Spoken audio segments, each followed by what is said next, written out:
After the meeting, Nick was able to grab Lou's attention before anyone whisked her away this time.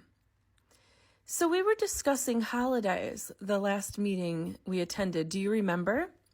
Nick asked her. I do. You have a big fun family and lots of chaos for the holidays. That's right, Nick nodded. Hey, I wanted to talk to you about Joe. Oh, I am so glad you mentioned him. I am going to ask him tonight about your little football fan. Thank you. I appreciate that so much. But I wanted to ask you something else. Are you and Joe exclusive? Exclusive? How do you mean? Lou wasn't sure what he meant. Oh, exclusive, like dating? We have not labeled anything. We've been on a few dates. Just then, Nurse Dina comes bounding into the room. Dr. Nick, come quickly. It's Charlie. Nick put his hand on Lou's shoulder and said, I'm so sorry. I have to run. And he dashed out of the room in a whirlwind. Charlie was the new patient they had been speaking about. Lou ducked into a break room and called Joe. She told him about Charlie and that Charlie wants nothing more than to meet Joe. He agreed immediately and asked how soon he could meet him. Lou said she would get more details and let him know. She thanked him and they hung up. Lou hung around until Nick came out of Charlie's room. Hey, is he okay? Lou, you're still up here? It's so late. Well, I couldn't go home without knowing if he's okay. Nick smiled and looked into Lou's eyes. He's okay. We had a concerning situation, but I think we've got it under control. He's being monitored very closely, and I'm staying overnight here so I can check on him myself throughout the night. Hey, do you want to meet him? Lou startled. Now? Doesn't he need to rest or, take it easy or something?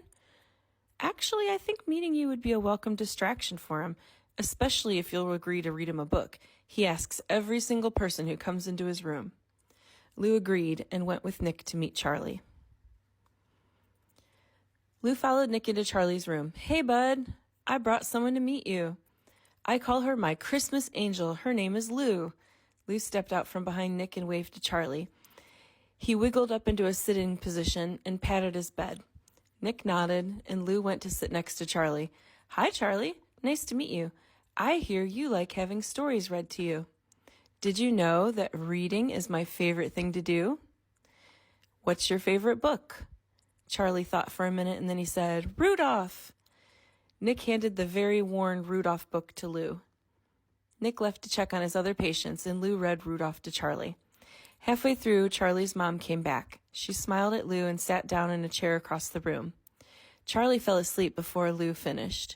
His mom, Amanda, introduced herself to Lou. She thanked Lou for reading to him. Oh, it was my pleasure. He is so sweet. He is so adorable. Amanda smiled and thanked Lou. He looked just like his mom.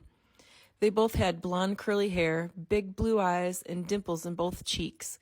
They were absolutely beautiful. Amanda, I am so sorry that Charlie needs to be hospitalized right now. I'm sure you would rather be anywhere but here during the holidays. We do have a lot of entertainment in store for the kids to keep them in the Christmas spirit. We'll make this time as festive as we can for you both. Amanda looked up with tears in her eyes. Honestly, Lou, I'm kind of glad we're here. It's felt like a big comforting family since the moment we arrived. We would just be home alone, missing his dad. Everyone has been so welcoming. Other moms stopped by to chat. It's really wonderful here. It sure is. I love it here. A nurse came into the room, so Lou said goodbye.